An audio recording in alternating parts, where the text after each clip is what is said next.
Good evening, everyone. I greet you in the very blessed name of our Lord and Savior, Jesus Christ. Now, we have been desiring to thirst after God. We've been praying that God will build that desire in us.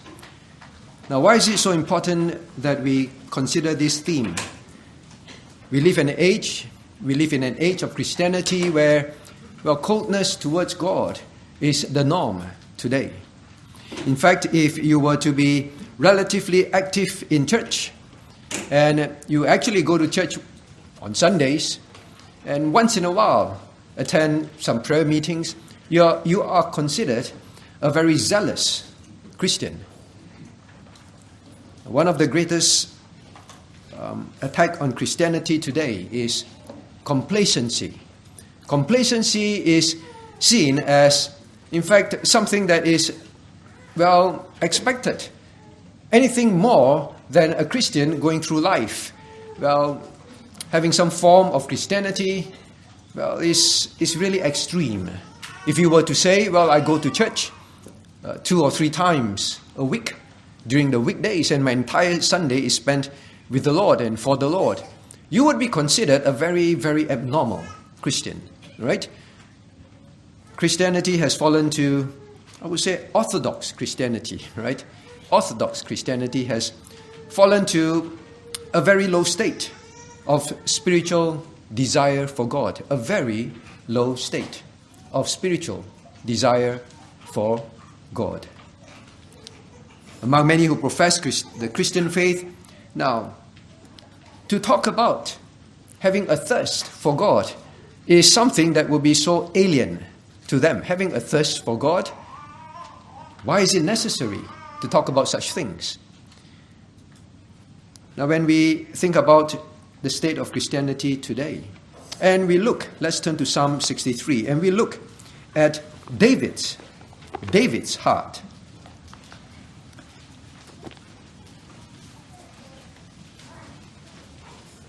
Let's turn to Psalm 63.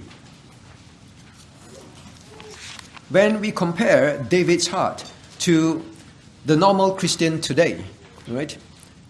Now, he would be someone that is almost considered to be absolutely abnormal, absolutely,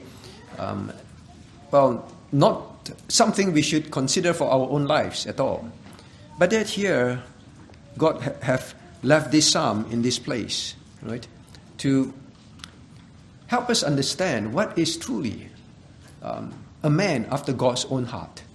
When you say, I am after God's heart, then this is what it is. That thirst after God is so strong that even under the greatest persecution and trials of life, in hunger, in thirst, in tiredness, in fear, being pursued by enemies, but yet the one thing that is foremost on his mind is thirsting after God. Now today, we want to first consider the message for today is, the title for today is now, what is the picture of this thirsting? What is the picture of this thirsting? Let me give you the question that we will be using for discussion tomorrow, so hopefully it helps you to follow. Now the question would be, what are the 3 implications of thirsting after God? What are the 3 implications? Right? We are going to look at 3 implications tonight. What are they? Now remember, it's about the implications, not just, this is what it means, but what does it really imply? And then to ask ourselves, now what are then some applications for myself? Right? So what are the 3 implications of thirsting after God? What are some applications for myself? All right? So, now looking at David's penning of this psalm in the wilderness, look at verse 1. Now he says, O God, thou art my God. He was going to talk about his thirst, but he begins, O God, thou art my God. Now the first aspect of this thirst is, now it's a very personal engagement, a very personal engagement. And in this personal engagement with God, his thirst has this implication. There is just no substitute for God. There is just simply no substitute that would do in his heart, in his mind, in his life. No substitute at all for God. Now, how do we know that? Well, let's look at the aspect first. A very personal thirst, a very personal engagement. Look at how he begins. O God, thou art my God. My God.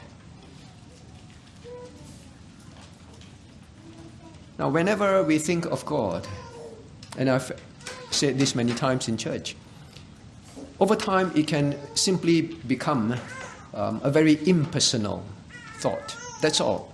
Or at best, a thought that is, has some stirring in our hearts, but it is not personal. It is not a personal, real God. Just as the person who is sitting next to you, and I've said this many times, as real as the person sitting next to you, as real as the person that you are longing to go home to meet after work, after school. He says, oh God. Now first referencing the Almighty, referencing that first. But it was so personal. Thou, you God, you God of the universe, God who spoke the universe into existence, you, that God that is so infinite, so transcendent, you, God, art my God. Now does it dawn on you that the God of the universe is your God? How real is that to you? How precious is that to you? David in the wilderness, in all his troubles, right, is amazed at this very thought, very personal thought. At every camp I want to emphasize, do not assume that you are saved. Young ones, even adults. Is God truly very personal to you? Or are you coming to camp, coming to church each week because it's your parents' God? Very often when I ask people, they say, oh, it's my family religion. Well, you should be thankful that you're brought up in this religion, but you have to be very sure, is he really personally your God? Please be very sure about that. You can go through church life, you can go through endless years after years of church camps, but God is not your God. So here is David making that very profound statement. The God of the universe is my God. First and foremost, the God of the universe is not an idea, it's a reality. He knows this wilderness that I'm in did not come through evolution, did not come through chance. Some infinite being created, even this parched land that I'm in. It is this God that created all things. He is my God. Now, Christian, before you can thirst for God, you must begin here. O God, thou art my God. Now, what David is saying, thou art my God. And then he says, look at verse 1, my soul thirsteth after thee, my flesh longeth for thee in a dry and thirsty land where no water is. I keep saying, it's you that I'm thirsting after. It's you. It's about you. And this is where we understand there is simply no substitute. Even in the most trying situation. What would bring him joy? What would satisfy his soul? Even in this situation, well, for us, it's immediately water, right? And after water, food, right? And after that, some rest, some protection from the sun. But to David, his point is, you can give me anything in this wilderness. Things that people would say, would feel are the most important. But it means nothing to me compared to you. No substitute at all. Someone who to offer him, well, have the personal presence of the living God, and have the closeness of the living God, and to know him intimately. That, or David, with your parched lips, with your tongue cleaving to the top of your mouth, right? Your body breaking down, between water and that, to David is, I want God. Water cannot substitute, even in the worst situation. So, Christians, when we talk about thirsting after God, you have to really ask yourselves, are we easily satisfied with replacements? Quickly satisfied with substitutes in place of God? Now, we must be honest about this, as I mentioned in our briefing. This is a camp where it's going to be a lot of personal soul searching. You know, sometimes when people eat, for me, I like unhealthy food, but I don't take it often, right? Just in case I paint the image that I don't take care of the temple of God. Now, I love Kentucky Fried Chicken, right? Amongst other fried things, you know what? And somehow nothing, all right? Sharon will ask, what drink do you want? The only drink that I want is Coca-Cola. Somehow Coca-Cola and Kentucky Fried Chicken is the only match. Offer me anything else. It's just not the substitute that I want. It just has to be Coke, all right? Now, of course, at an infinitely greater level, I think you get the idea. The hymn writer writes, Thee will I love, my joy, my crown. Thee I adore, my Lord, my God. Chiming after these words, O God, thou art my God, and thee will I love. I adore you only. The only thing that captures my heart, captures my attention, captures my soul is you. No other substitute can do. Now in the New Testament, the Apostle Peter writes about the Christians. In 1 Peter chapter 1 verse 8, right? This is where we learned, as we studied 1 Peter chapter 1 verse 8. Now he says, whom having not seen ye love. He saw the Christians in the New Testament church, and he said, you have not seen Christ, but you love. Though now ye see him not, yet believing, ye rejoice with joy unspeakable and full of glory. For them to know that Christ is their God, the Christ that is the Messiah, the Christ that is the creator of all things, is their God. And he said, although you don't see him, yet he knew that they rejoiced with joy unspeakable, full of glory. Now if you look at chapter 63 of Psalm and look at the ending, look at verse 11. But the king shall rejoice in God. Everyone that sweareth by him shall glory. This is exactly what Peter is saying. The rejoicing, look at verse 11, there's a rejoicing and there is the glorying. The same as 1 Peter chapter 1 verse 18. You rejoice with joy unspeakable, rejoicing and full of glory.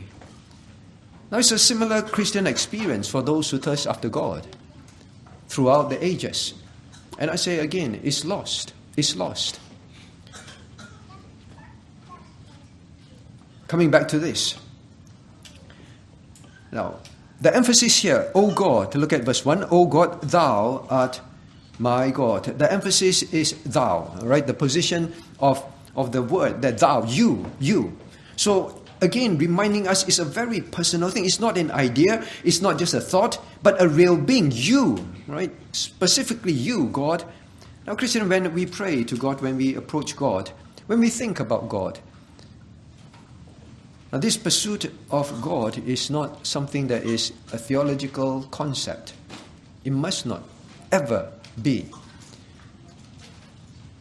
Again, churches like us it is easy for churches like us to fall into this error, right?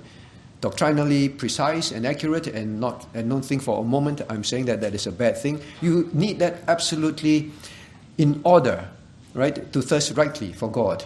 But it can just remain as that. But here, when the psalmist writes this in Hebrew, right, it's very clear to them. He is addressing God in a very personal, very intimate way. Thou, you. It's like a father talking to a child. In fact, when you read the Proverbs. All right? When the proverb writer wants to address very personally the reader or his own son, he will say, my son, my son. And here is thou. It's that kind of intimate addressing. I've given this example before. You know, when someone calls you Dad, you know your heart moves. It's a very personal term, right? Mom, Dad. It's very personal. For him, he's saying, you, God, you. Addressing him very personally.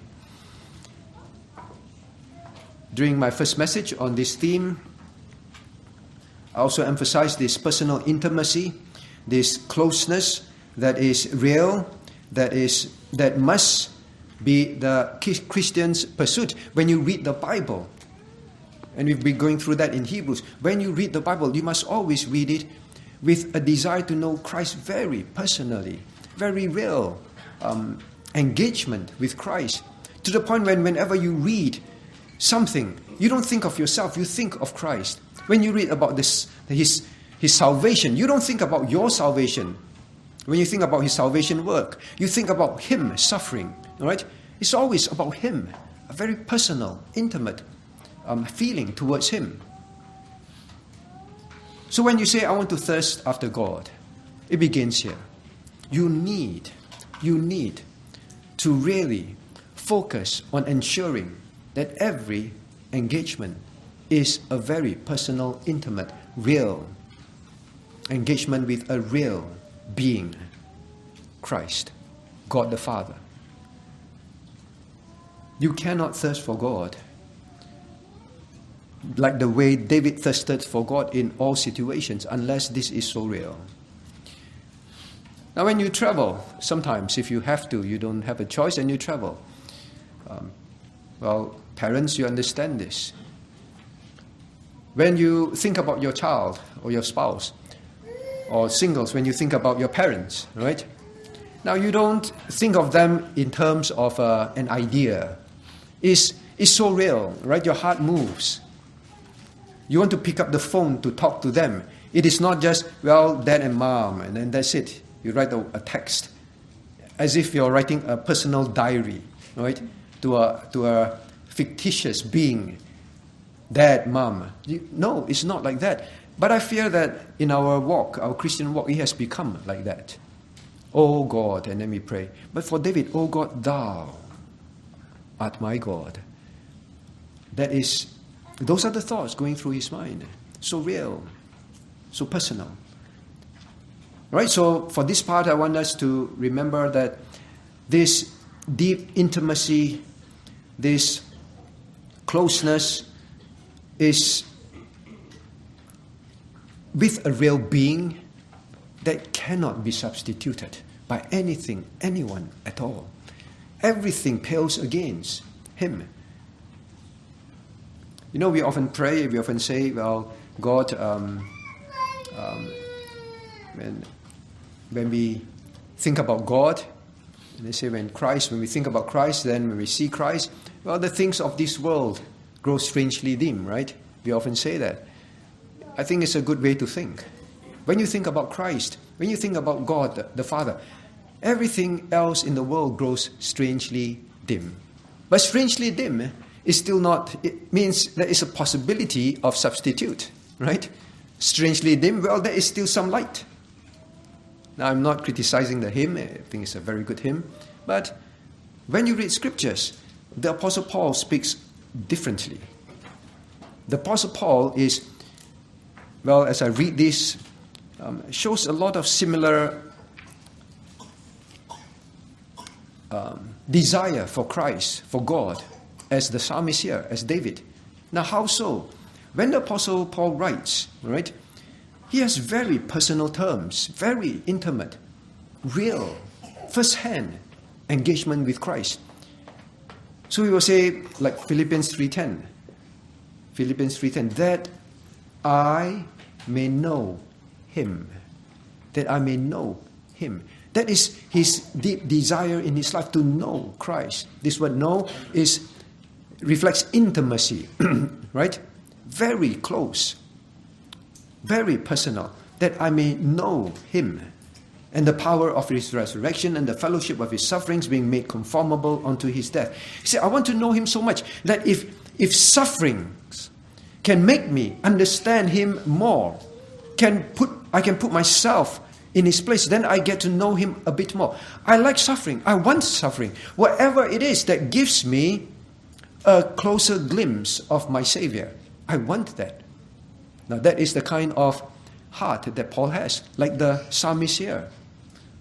Wants it so much. There's no substitute. And in fact, if you tell me I have to go through all this suffering in order to have that, give it to me. The closeness that they desire, very similar. The kind of language they use, very personal. Now the Apostle Paul pressed towards this mark of the high calling, right? And he says, well, I want to know him. And he said, for knowing Christ, I count all things but dung, right? I count all things as refuse, as animal excrement, all things as dung, right? So for the Apostle Paul, it's not, well, when he thinks about Christ, things grow strangely dim, right? It's a lot more than that. I would say the things of the world becomes not strangely dim, but smelly dung. Not strangely dim, but smelly dung. That is the kind of thoughts he have about the things of the world, his achievements, the praises of men, anything that you can offer, that the world offers to him, to say, well, have this instead of Christ. See, no substitute. In fact, they are stinky dung. That is how he views God, intimacy with God, compared to anything in this world. No substitute at all. In fact, if you bring me any substitute, it doesn't tempt me. It only looks like very dirty things, useless things, undesirable things. Now, is our thirst for God like that? That is the thirst here. That is the thirst here. Like I said, this first message is about the picture. We must have the picture, first and foremost, right? Now, when was the last time you felt this way? When was the last time when temptations came and you looked at them and said, well, I need to struggle against this temptation. I need to struggle against this desire. I need to struggle against this. Then you know that, well, these things, if you can get them, there are ready substitutes for God in your life. That thirst is not what David has, right? So you can put any other thing before David, before Paul, the Apostle Paul. That is how they feel. No substitute at all. Now, especially this no substitute is seen very clearly. Look at verse 1, chapter 63, verse 1 of Psalm. It's seen very clearly when he says this. First he begins, thou art my God. Now, that is the personal part. The no substitute part comes especially clear when he says, early will I seek thee. Early will I seek thee. And then he said, my soul thirsteth after thee. Again, the thee are put in the position of emphasis. Right? So when the Hebrews speak this way, anyone who hears or reads knows that this person is emphasizing that this person is so absolutely important, so absolutely prominent. Nothing can substitute this person. It's thee, right? So you get the personal. The personal part is my God, and the thee is the part where it is you and only you. You and only you. Nothing and no one else. Right? So that is how we get to understand this first aspect. This first aspect is the my, personal, the thee, no substitute. So I hope that every time you memorize this verse, or you recite this verse, when you come to my, personal, when you come to thee, no substitute. No one else, nothing else. It's only you and you alone. Right? Now, till today, I still often come across stories about dogs, all right? I've shared this before. Just the other day, you turn on your laptop and then the screen has news flash about all sorts of things. And then there was this dog in Thailand just recently, all right? It was just I think last week, right? A news flash. This dog in Thailand had an owner, all right? And this dog will wait outside a shop every day for the owner, but the owner has passed away. But the dog doesn't know. But the dog knows that it used to go there with the owner will go in and then will come out. So the dog began to think that maybe the owner is still in the shop. And the dog goes to the shop every day, all right? And just lie in front of the door. Well, people pitied it and tried to feed it food. It was not interested, right? Anyone who walks in and out the shop, the dog won't even raise his head to look at them, right? I guess the dog can smell the owner. To him, any other stranger passing by, offering anything to him, he's just absolutely not interested. He is not my owner. Just like here, oh God, thou art my God. Everyone else, not my owner. Whatever you can offer me, not interested. I'm still waiting for my owner. That's all. And then they called up. They say this dog brings up reminder of a very famous dog in Japan, right? I can't remember, it's Hachiku or something like that. Many decades ago, the dog is so famous. They built a statue to remember this dog. It was the same story, all right? The dog was so loyal and loving towards the master. No one else could take his place, right? The master went out and never came back, all right? Died. But the dog still waited every day. Can't remember whether this exact story, but I remember viewing one documentary. I love to watch this documentary because it always makes me think, now I'm really worse than the dog. I'm really worse than the dog. We settle for replacements, substitutes so easily. And this dog would go out, stand on the rock, rain or shine, looking into the distance, just waiting for the fisherman master to come back. Other dogs will attack it, right? Bully it. But it will still fight. It gets scarred and then it will just go back to the rock. Even in heavy rain, the video, he will just stand there and just stare out into the open ocean, hoping to see a glimpse of the master. And people try to help it, brought food to it, not interested. They have to force and find ways to get it to eat because they know it will suffer. But they struggle to try to get this dog to think of anyone else. They try to adopt it. They try to do all sorts of things. Not interested. No substitute. No one can substitute my master at all. The villagers learned about, the kind of heart this dog had. Now this is the exact picture here. My master. Mine. And no one else can substitute. Nothing else can substitute. The longing is just one track. That's all. Do we have this kind of attitude towards our master? You know the hymn writer writes, I am thee, thou art mine. I am thine and thou art mine. Do you think about what they say? They say, I am thine. All right? I am thine. Well, that's wonderful, right? We belong to the living God. It means we are saved, all right? So we can understand that. But for a long time, when I read hymns like that, I am thine and thou art mine. Thou art mine. I never fully understood. Thou art mine. Then when I read this, that is David's heart. Oh God, thou art my God. Thou art mine. No, what is it? Thou art mine. Then I began to understand one thing. Well, it goes back to marriage. Those of you who are married. Those of you who attend marriages. You know, whenever the vows are being exchanged, at a certain point, you'll see people start taking up their handkerchiefs and cry. All right? It's the most moving part. There will be a part where people will cry. It's so moving. I think most pastors sometimes worry if it's a congregation member that you do have much love for. And then when they get married, maybe it's your own child, will you break down as well at that part? But you cannot because you have to be very composed. You're conducting the vows. It's a time where when they take the vow.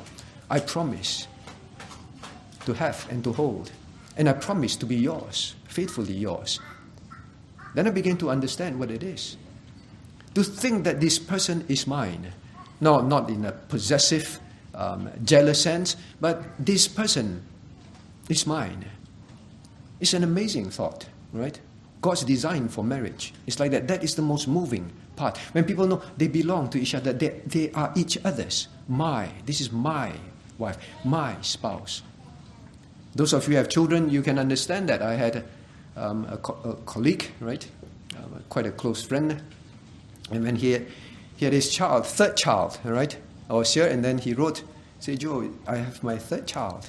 I say, well, how's the experience like? This is the third child. They say, it's the same. Every child is the same. Right? They say, when I hold the child in my arms, I will cry. I say, why? This child is mine. This child is mine. Now that is a kind of closeness. Oh God, thou art my God. Do we have that kind of experience with Christ? Is it just theological?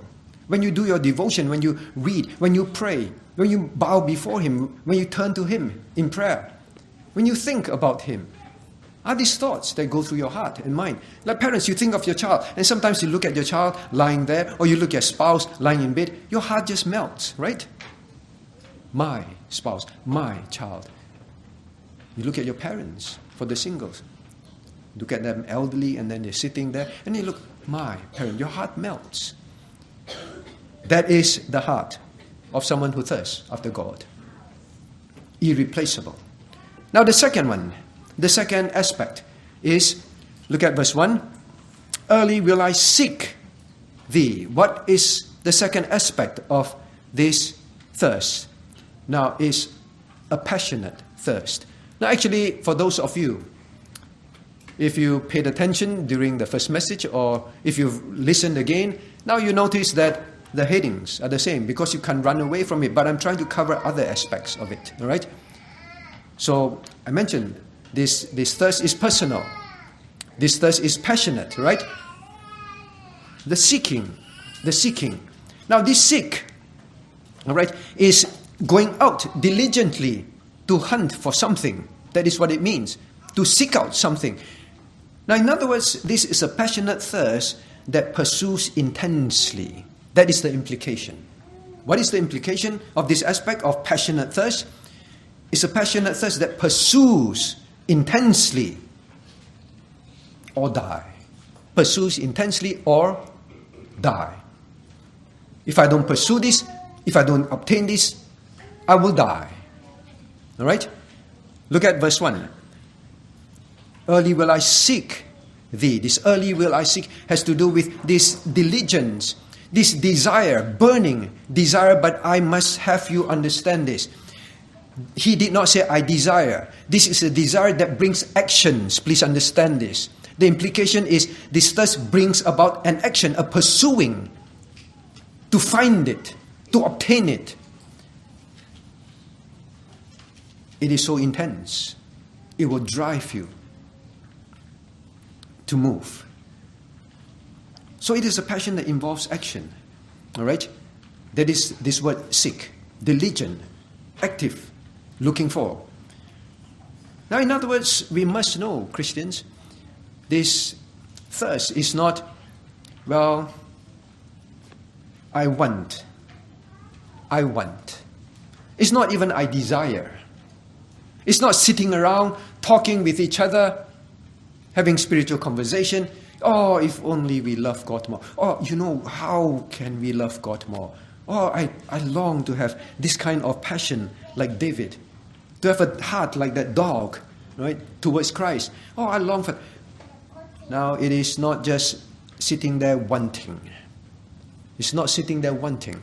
Now, David says, my soul thirsteth for thee, my flesh longeth for thee in a dry and thirsty land where no water is. What he's saying is this. This state that I am in, my body is breaking down from thirst, right? I'm tired from the pursuit of my enemies. The heat of the sun makes me want water so desperately. But the one thing that David wants above all things, and he will do something about it, is satisfying his thirst for God. An intense pursuit that will not just be about talking. He doesn't sit there with the soldiers and, you know how nice it is. No, it's not just wanting. All right? It's pursuing.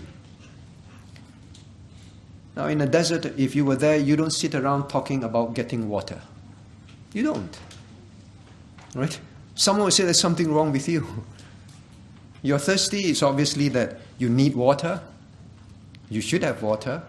But you're still sitting there talking about water. It's unnatural. So when you talk about thirst, this picture that God paints, bringing David into this real situation, is really to help us to understand. It is, you will act without being told to do so. It's that kind of thirst. You do not need your parents to keep reminding, have you done your devotion? Have you read the Bible? Have you prayed? Have you communed with God? Have you done your DHW homework? Have you done your FEBC homework? Are you signing up for FEBC this year? Are you going to? You don't need that at all. Who needs to tell someone who is parched in a dry land like that to say, hey, come on, I think you need to get up and get some water. You don't. All right? So the reality of this thirst is like that. It is basically one that spurs action naturally. Now, in fact, I want to turn us to a passage of Scripture which is similar to this. All right? Psalm 42. Can you please turn to Psalm 42? Psalm 42, please. Psalm 42.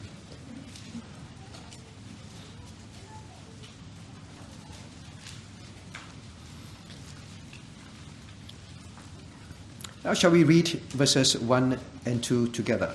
Psalm 42, verses 1 and 2, reading. To the chief musician, Maschil, for the sons of Korah, as the hart panteth after the water brooks, so panteth my soul after thee, O God. My soul thirsteth for God, for the living God. When shall I come and appear before God? Now let's look at verse 2 first. That's a similar picture. I will put it to most likely it is extremely likely, highly likely that David is the one who penned this up. It says, my soul thirsteth after God, for the living God. Is a very real, personal God. It is not, well, we worship Jehovah, our nation worships a God called Jehovah. No, for the living God. It is real to him, a living God. Same idea.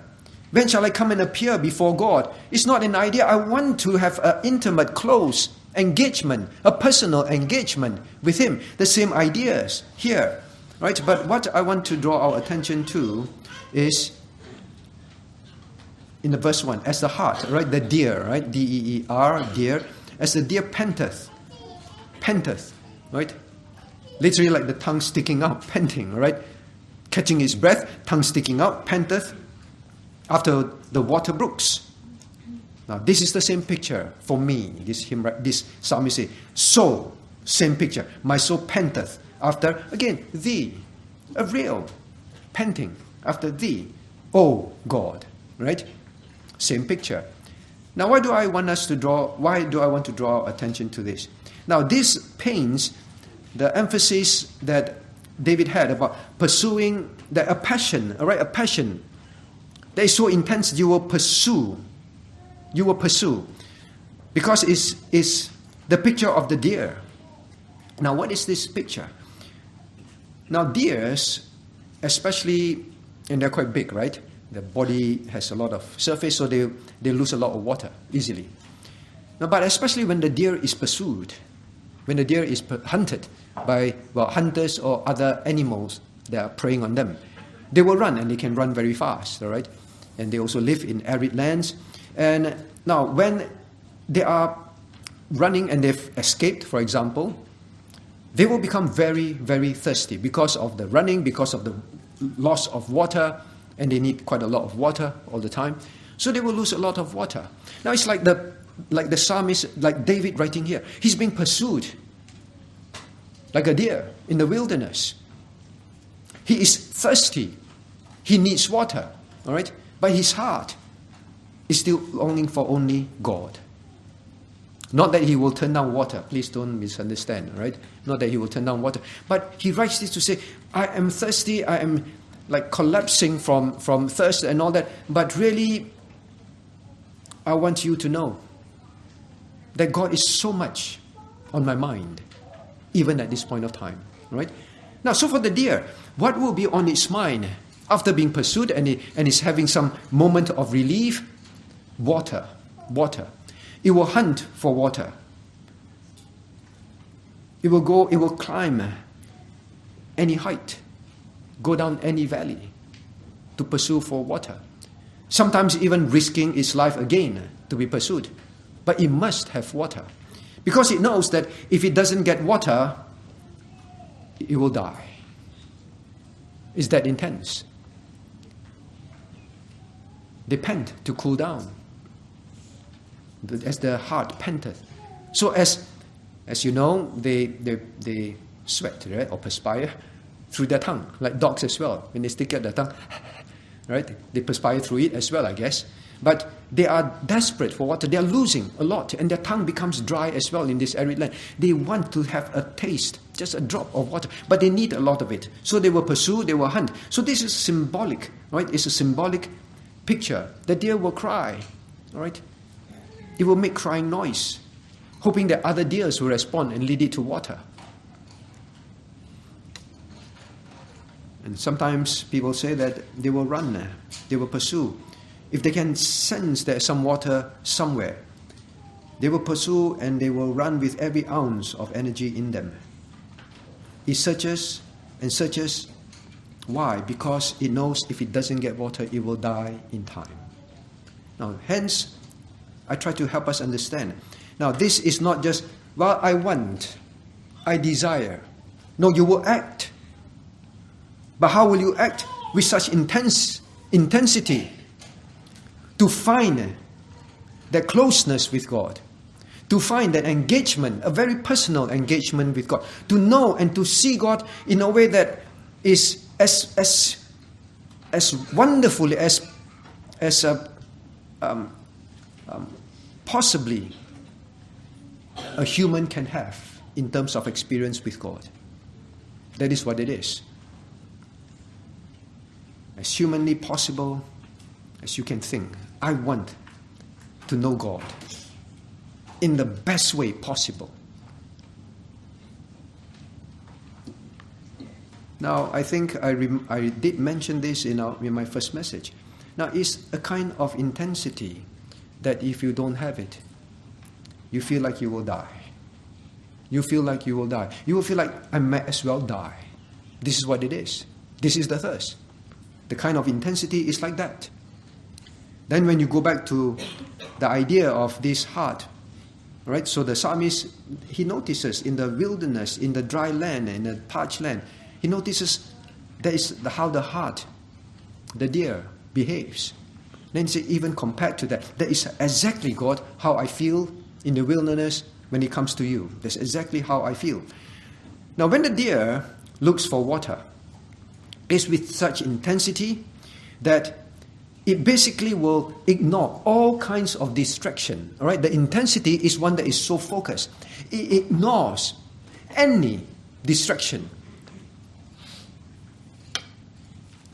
Well, it's not going to. This is not the picture of a deer, taking a stroll, just curious about things along the way. Well, I'm looking for water, but gets distracted by the trees and the scenery and the sunset. No, nothing. Nothing captures its sight, except if he says, I think water is there. It will cut through anything, any distraction, any other thing that will try to get its attention. It ignores it. It's very single-minded and focused. It's that kind of intensity. So you say, I want to thirst after God. It's not just talk. It's not just talk. This kind of thirst is not just talking. It's not just wanting. Oh, you will pursue it with such intensity that you will ignore anything else that you think that it will come your way to tempt you, to waylay you. You won't look at it even. Now, when was the last time you went flat out like that for God? Went flat out? We go flat out in many things. I say, wow, this week I want to play this game. And then you go flat out playing it. You come back all exhausted, but so happy, right? Looking forward to doing that thing again, whatever it is. To some is gardening, to some is some sports activity. You go all the way out. And no one can distract you. No one can persuade you, all right, with anything. The substitute idea comes again. Now, Christian, when you have this kind of thirst, even your job, even the necessities of life, you will consider them as distraction that you wish you did not have to handle in life. But you know you have to. It's that kind of thirst. Now, when was the last time when you had such intense pursuit of God in prayer, in the Word, that you didn't want to put down the Bible, you didn't want to go to work, you didn't want to get up from your knees, you just didn't want the communion with God to end. You just have to be dragged away. Your parents have to pound on your door. Hey, go to school. What are you doing? Are you playing a computer game? No, I do not want to leave this place of prayer. Students, have you ever experienced that? Parents, have you ever experienced that? But we experience that in many things, right?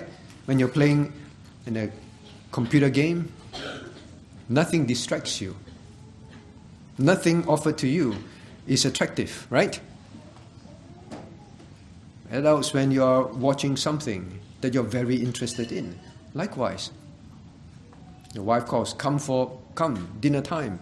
You can't pull yourself away from it, right? For the singles, whatever it is that distracts you. Oh no, this deer cuts through all this distraction. You can throw at it tens, thousands, hundreds of thousands of distraction. It will just keep running and running and running, ignoring everything else. To water. Now this is the picture then that God is, this intensity, God is everything in your life. Everything. Everything is about God. And everything is linked to Him. He's your entire world. This is one of the key emphasis I spoke about the preeminence of Christ, about the supremacy of Christ to the church camp. What it means when God is God, when God is supreme, when you see God, thou art my God, it means your life revolves around Him. Every activity, every decision, everything, even the necessities of life, is always linked to Him. It's always about Him, for Him. That is it. Why do you work? I hope to be a testimony at the workplace to reach some souls for Christ, because that is what He wants me to do. Why do you study? Because I want to go to school. I want to be able to tell more people about Christ. That's why I want to go to school. Now, a parent was sharing the child. The mother got a phone call, right, from another mother or teacher or something like that. We don't appreciate this. And the sad thing was, I think the other person who called up the mother of this worshiper, this worshiper in our church, was apparently a Christian as well, because the child gave a tract to the classmate, and this classmate's mother was very angry. We don't appreciate it. Your child is not supposed to do this. Now the child actually secretly took tracts to church, to school, secretly, right? And started to give it to people. Now that is the childlike heart, all right? Everything is about God. When I go to school, it's about God. It's not going there to play with my friends. I want them to know God, right? Another child was sharing and say, well, I've been trying to tell my friends in school about Christ, and but they want to play. But this child was not distracted. They may be playing, but they say, come, let me tell you about Jesus. And they say, what did your friend do? Well, he stood there for a while, and then he went off to play again. They say, come back. Everything is about God. Now, sometimes when I look at these children, Their thirst, in that sense, where their world revolves around Christ, revolves around God. It's so much more genuine than us, right? We say, I want to work in this place because I want to be able to be a witness and to share the gospel. Really? When was the last time we really shared the gospel? When we share the gospel, are we ashamed? When someone tries to stop you, right? What goes on in your heart? Here is a child secretly taking tracks to school. That's all this on his mind. I go to school because I want to do this. And sometimes when they get turned down, then the parents have to comfort them. Well, don't be discouraged, right? Maybe one day they will come to know God, know your God as well. I am thine and thou art mine. The thirst is something that will make you want others to know about Him. Because your world is about Him. Parents who have children whom they love, whom they adore, right? Becoming like idols to them. They cannot stop talking about their children. Cannot stop talking about their spouse. Cannot stop talking about the person that they love. They can't. Why? Because of the thirst. Your life revolves around this person. You can't stop talking and thinking about this person. Right? So here is the heart. Totally, single-mindedly, focused and intensely desiring this. Nothing can satisfy that thirst. Nothing. Nothing. Well, for them, for the heart is water. For us, it must be God and God alone. Nothing. Now then it comes to this part where the heart looks for it. And here David, needing water.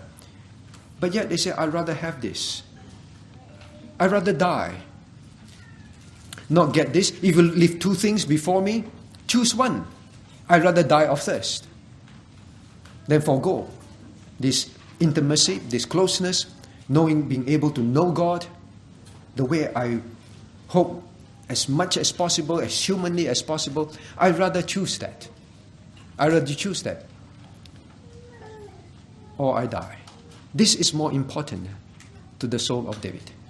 Now, if you don't have this, as I've mentioned earlier, if we are happily or readily happy to take something else, then we know we do not have this thirst. Now then the last part, all right? The last part. The first one is personal, all right? Very personal, and there's no substitute. The second one is, it is a passionate, intense action that brings out actions, right? And we talk about some of these actions. One of the messages will be about how to grow, how to attain, how to grow in this passion, all right? We'll talk about that. But it's so intense that you would rather die. Can you really say, I would rather not have a job than take a job that is sinful and displease God? Can you really say that? Are you really, really, really ready to do that? It's not practical. David is in a situation where it's absolutely not only not practical, it's insane to say things like that. I've said that already in the first message. All right? You think the Christianity we preach is extreme? This is not a story. This is not a fable. This is not a parable. This is a real David. And we say, I want to be like David, to have a heart after God's own heart. This is about a real David with a real statement from his own mouth. I'd rather have this in this dry and parched and thirsty land, and my body is thirsting, but I still thirst after you more than anything else. If given a choice, I'll take it. I'll take being able to be with God again, in person, closely. How can we say that our Christianity is extreme? When you tell someone, you should not do this, you should not do that. And then you say, it's not practical in this life. Now someone asked,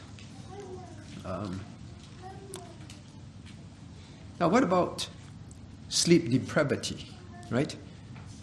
Because, well, I shared an example of how people like Martin Luther would stay awake. Right? He knows that his life is so busy and he has to fight spiritual battles that are so intense, that are so real. In order to make time to be with God, to seek God, to draw close to God, to know God, the only choice he has is to wake up earlier, a few hours earlier. Right? 3 or 4 hours, that's what some people record, earlier. Then he start the day. Maybe get up at 3 a.m., 4 a.m., right? Now, is that extreme? Is that only for full-time workers? Is that only for people who want to thirst? No, that is everybody's life. Otherwise, you read this psalm and say, this is not for us, right? This is for pastors and full-time workers. This is the example that God penned here for all of us. Yes, sometimes it means sleep depravity. Parent, let me ask you, which one of you will say, child, the last few nights I haven't been sleeping. I don't really care if you cry. I don't really care if you're going to die. I'm sleep deprived, right? Just leave me alone. Which one would ever say that? Why? Because of love. Because of love.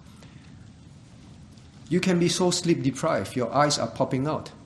You have triple eye bags. You won't even complain.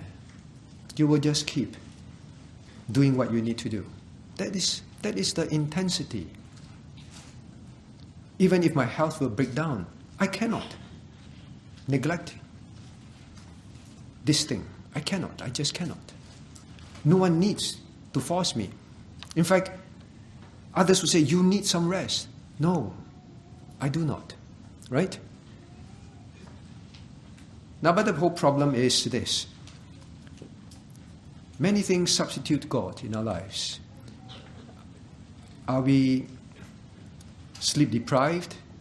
Say, in order to stay up, to commune with God, and we make it sound like it's a painful thing. It's so busy already. We have FEBC courses, we have DHW, we have church, we have church service, so many things. To tell us to live such a life, you're telling us to be sleep deprived. But think about this. The heart, when it pursues, it cuts through any distraction. It will prioritize only one thing. Why are we sleep deprived, if we are honest? Because we spend a lot of time scrolling through social media. We spend a lot of time texting people. I'm not saying that keeping in contact with others is sinful, but how much of it is really necessary when you know that you are not having enough time with God? When you know that you are not having enough time with God, like the heart, it will prioritize only one thing. It will forgo everything else. It may be hungry and thirsty, but water is important, or I will die. You can throw a lot of nice food around it. It will still, food is still important, but I am still needing water, and I will pursue after the brooks. So many times I think there are so many substitutes in our lives. So many things, so many distractions, like we've sung. The trifles of the world. Even things that we think are necessary, when you really cut through it, is this really necessary or not? Even engagements with people, loved ones, how much of it is really necessary? But those things are more necessary than our time with God, right? So you see this intensity of do or die for people like David and Apostle Paul is very different from us. Right? So let us not say that this is a life that is not for us. I paint this picture of thirst for a simple reason, that we become very clear. Become very clear. What is it? What it is really about. And when we say that we can't and it's not practical, then think about David in the wilderness. Then we have to stop saying we can't. is too extreme, is too much. And this whole picture is just unreasonable, right? The picture of the heart, the picture of the real human being David here, tells us a different story. So I do hope that when we think about all these things, number one, are we really substituting, allowing so many things to take the place of God, and then we feel that it is too extreme to pursue God this way? We have to be honest. Then we go further, all right? Well, maybe I'll come back to this point. I began by saying Christianity is today a Christianity that is so complacent, right? So easily satisfied in the sense of, well, this is good enough. A life with my family, with my children, this is good enough. It's complacent, right? You say, well, then how much do you want us to be, Pastor? Don't ask me that question. When the day you ask your spouse, how much do you want me to love you? Is this not enough? Then you ask. Then you ask God. Then you ask the pastor. Until the day you ask your child, how much do you want me to love you? Right? You're willing to die for your child. You know that. You're willing to take any organ out of your body to give it to your child. You know that. And to your wife, you know that. Or your spouse, you know that. But we ask, so how much more do you want me? Why are you pushing us like that? I'm not pushing you. I'm just telling you how David lives. You want to live like that? It's up to you. But is it really up to you? Now, it's very timely that we learned about the first commandment today. When God says, thou shalt have no other gods before me, the implication is this: absolute adoration, absolute love towards Him. That's the definition of God. We owe it to Him. Even if He did not come to die and save us, we still owe it to Him because He is God. That is it. That is it. All right? So when you begin to buck against this, you just ask, if you are in the desert now, and someone tells you, don't keep talking about water. Don't keep hunting for water, right? And stop asking me about water. And stop pushing me to get water. How much more do you want me to look for water? How much more do you want me to give up in order to get water? You will never talk like that. Anyone who tries to stop you, you will say the opposite. I am going to die if I don't have such a life. That is the heart. All right? So I hope we face reality. Now then the last one, the last aspect is this. It's a perpetual flesh longing, a perpetual longing. Right? So we have the first P, that is personal. Then no substitutes. Then we have the second P, which is passionate. That intensity is so severe that you will ignore all distractions, get rid of all distractions. All distractions look like dung to you, not attractions. And unless you get to pursue God in that way, you know that if you don't, you die. You will die. The third one is, now this is a perpetual longing. How do we know that? Look at verse 1 and verse 2. Now he says this: my flesh longeth for thee in a dry and thirsty land where no water is, to see thy power and thy glory, so as I have seen thee in the sanctuary. Obviously the sanctuary is not in the desert. He's talking about the life that he used to have. At that point when things were fine, he got to go to the sanctuary. He was thirsting after God. That same intensity of thirsting is in the desert. It is not just when life is good, when it's convenient. It comes back to that very point. When you want to talk about thirsting after God, it's a perpetual thing. Whatever situation, whatever time. Well, I did talk about getting up early, right? We memorize. My soul thirsteth, early will I seek thee. When? He was tired, pursued by enemies. But yet he says, early will I seek thee. David, you are having not only water depravity, you are having sleep depravity. David, I think you should sleep. David said, no, please leave me alone. Early will I seek God. Anytime.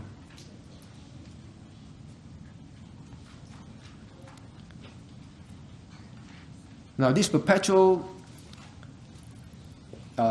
thirst is not just dependent on situation, it's not dependent on time. Now, what are the implications? What are the implications? Everything else is meaningless unless it is about God. It's perpetual. Anything in any situation, anything at any time of the day is meaningless to me. Always meaningless to me.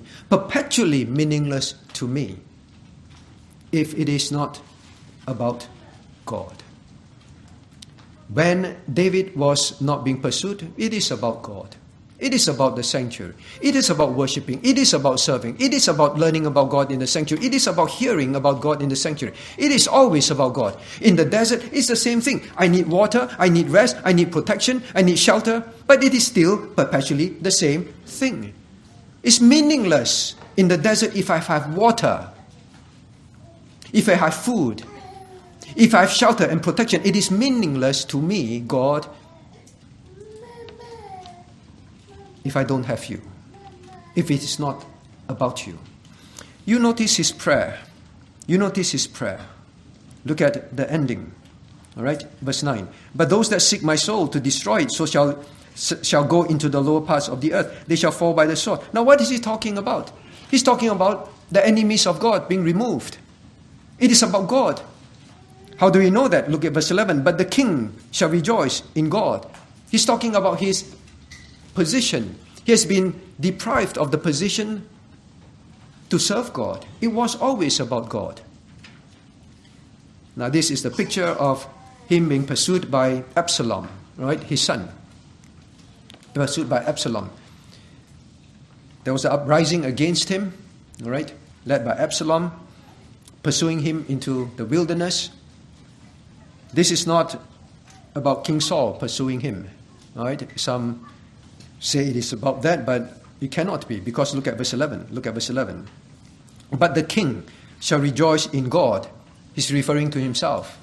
He's being pursued, pushed out of the throne, or at least attempted to be, people attempting to remove him from the throne. And he said, but the king, all these people are doing this, but the king, him, shall rejoice, and all those that swear by him will also rejoice, all right? So this is about the time when he was king, right? He was king. Now, coming back to this,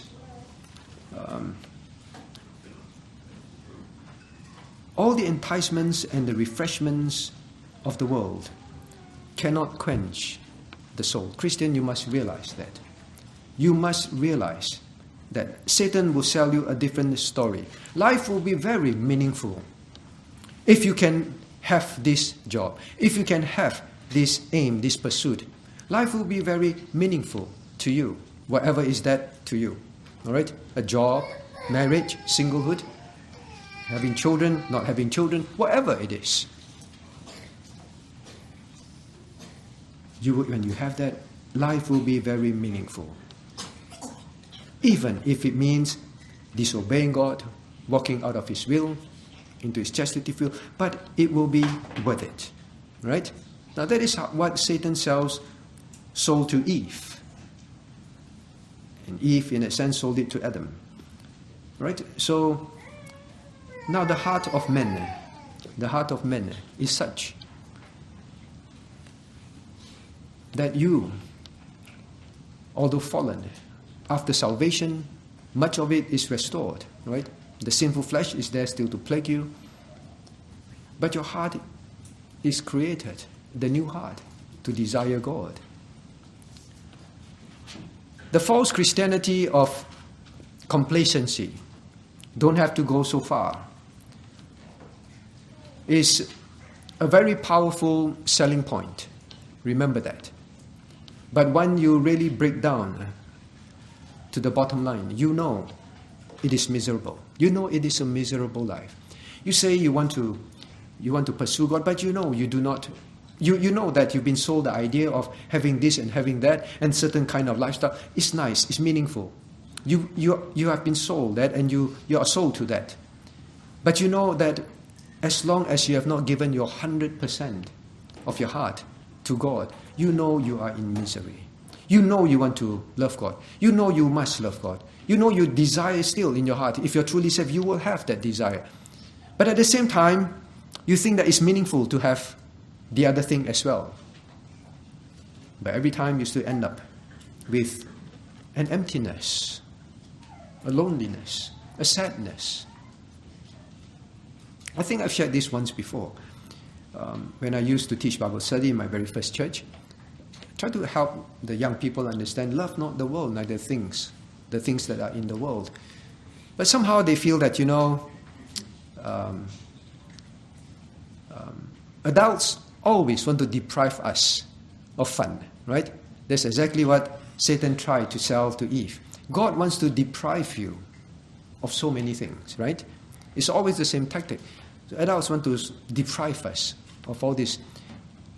Then I mentioned about, all these parties at graduation. Christians should not be part of them, right? You know what it is about. You know what happens there. You know you're being part of it will mar your testimony.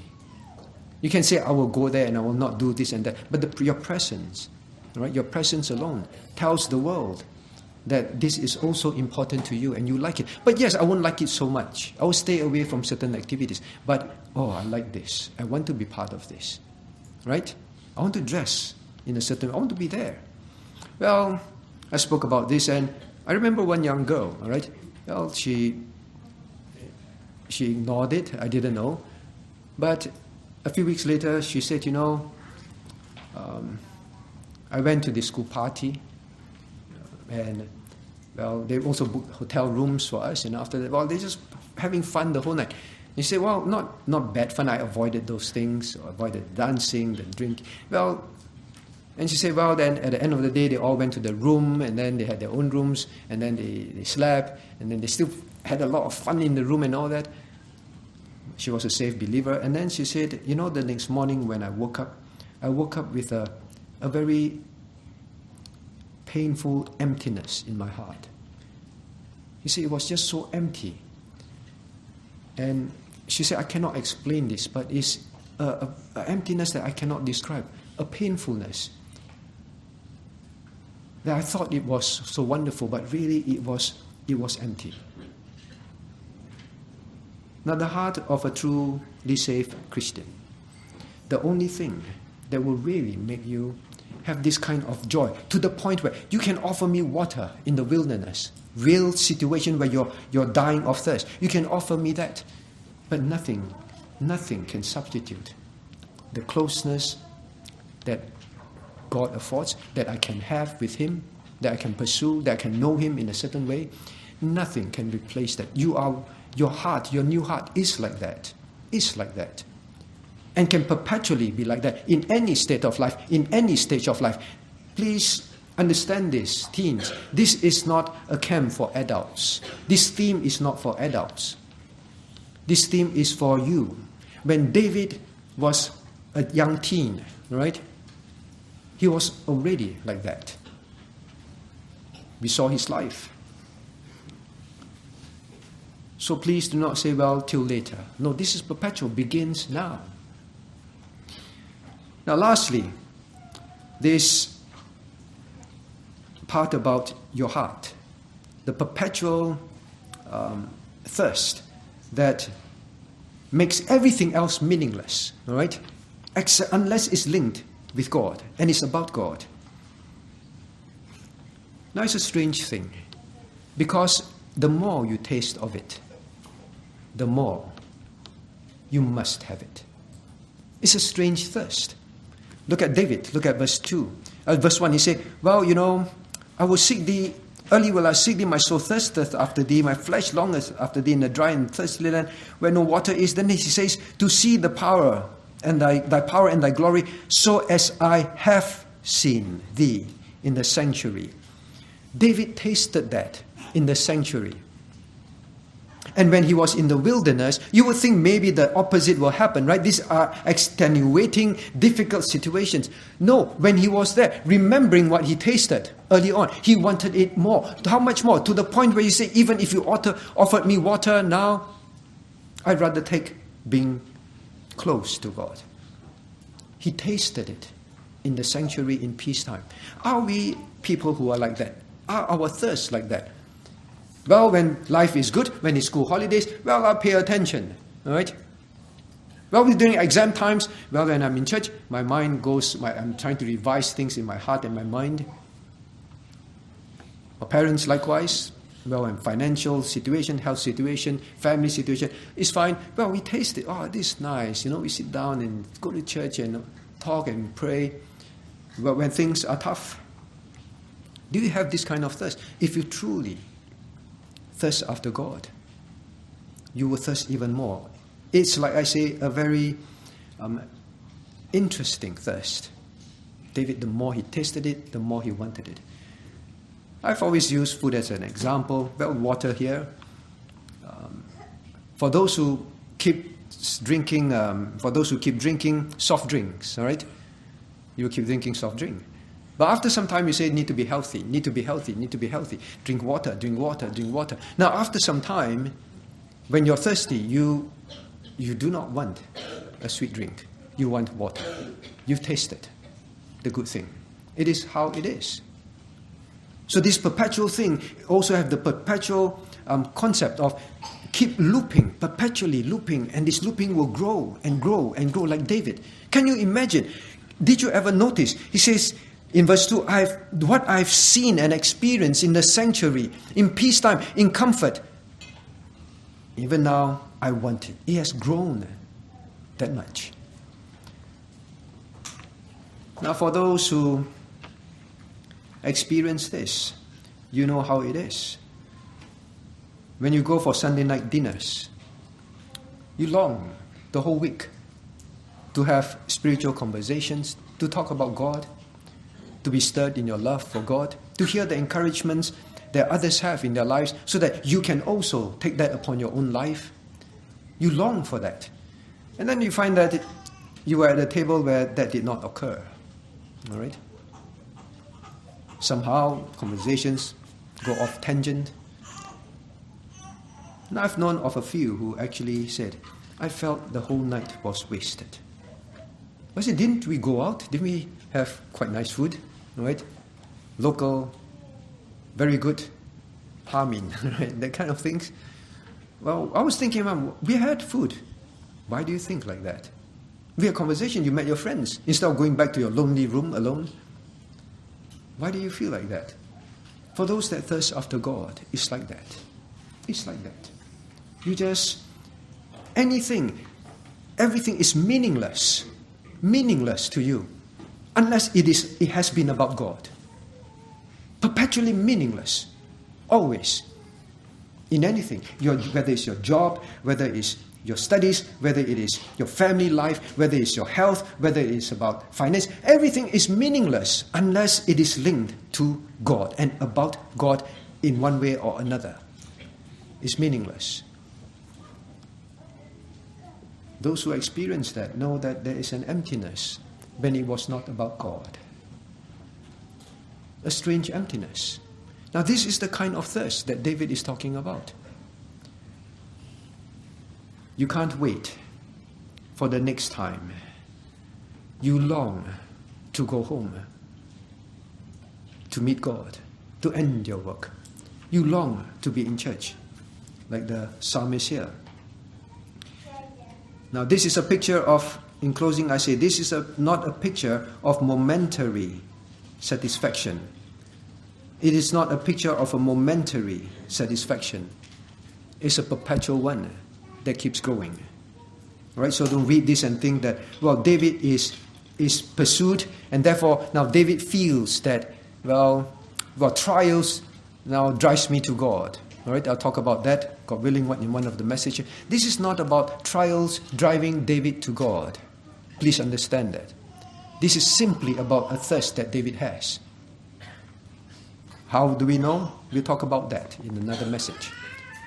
So I hope that you have a picture of the implications of these three aspects of the thirst from this verse. Let's turn to God in prayer. What do we have here? Top 5 reasons why church dropouts, what church dropouts say, why they stop attending church. Now please remember 66% of, well, I take the American view, they are the most readily available results. They stop attending church at least a year after turning 18. So from